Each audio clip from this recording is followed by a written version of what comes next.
Miren, la mayoría de frutas, como su propio nombre indica, tienen fructosa, es decir, prácticamente glucosa.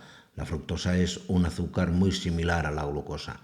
Y claro, pues son un problema en sí mismo porque muchas frutas tienen un índice glucémico elevado. Es decir, son frutas que nos van a producir en nuestro organismo incrementos de la cantidad de glucosa, de la cantidad de azúcar en sangre de forma muy rápida. En este vídeo les voy a explicar un poquito en qué consiste esto del índice glucémico, que seguro que lo habrán oído muchos, pero también no se lo habrán explicado adecuadamente. Les explicaremos también los niveles de índice glucémico para que tengan ustedes una referencia y saber si un alimento les aporta más o menos riesgo de incremento de azúcar en sangre. Y luego, evidentemente, les comentaremos la fruta que prácticamente no incrementa en nada los niveles de glucosa en sangre. ¿De acuerdo? Pues no me enrollo más y aquí se lo cuento.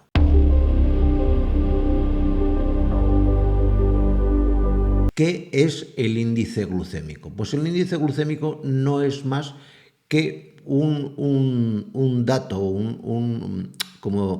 como una medida que nos da la idea con la cual un azúcar se absorbe de rápido.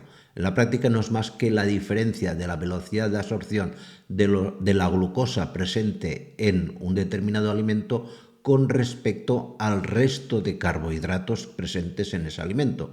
Con lo cual, un alimento que tenga un índice glucémico muy alto quiere decir que la glucosa que tiene ese alimento pasa muchísimo más rápido a sangre, provocando incrementos elevados de insulina y haciendo que esos incrementos elevados de insulina nos metan a esa glucosa en el interior de células, provocando pues eso, que se incremente la aparición de grasa, etcétera, etcétera. Por lo general, a modo común, distinguimos tres estadios de índice glucémico. Hablamos de índice glucémico bajo cuando la velocidad está entre 0 y 49.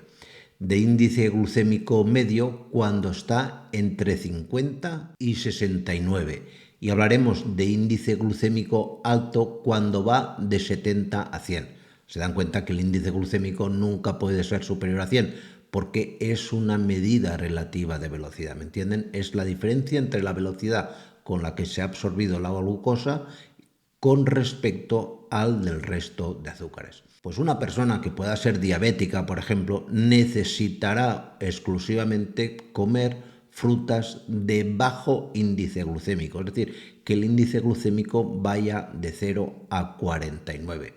Y aún así, tomarla en muy pequeña cantidad, no piensen que se puede pegar un atracón. Así tenemos, por ejemplo, los limones que tienen un índice glucémico de 20, las moras, los arándanos y las frambuesas que están entre 22 y 25, la toronja que está en un 25 también, el melocotón que tiene un 26, la pera, el maracuyá, la mandarina que se mueven en un índice glucémico de 30 y luego tenemos la ciruela, el coco, el higo y la granada que se mueven con índices glucémicos de 35.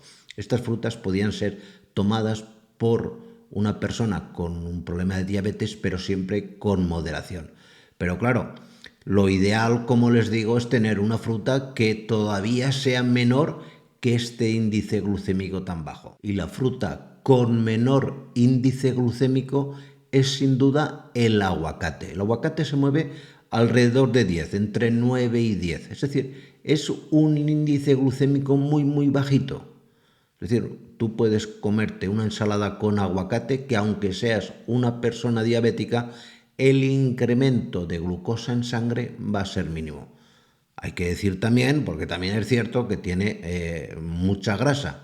Es decir, no es tampoco conveniente que ahora se den atracones de aguacate, porque entonces el incremento de grasa, pues aunque mayoritariamente son grasas beneficiosas, pero si se toma de continuo tampoco es adecuado. Pero de hablar de una fruta que pudiese tomar sin problemas una persona para no incrementar su índice glucémico, sin duda alguna tendríamos que hablar siempre de nuestro amigo el aguacate. ¿De acuerdo? Pues nada más, muchísimas gracias y nos vemos en la siguiente. Cuídense mucho. Chao.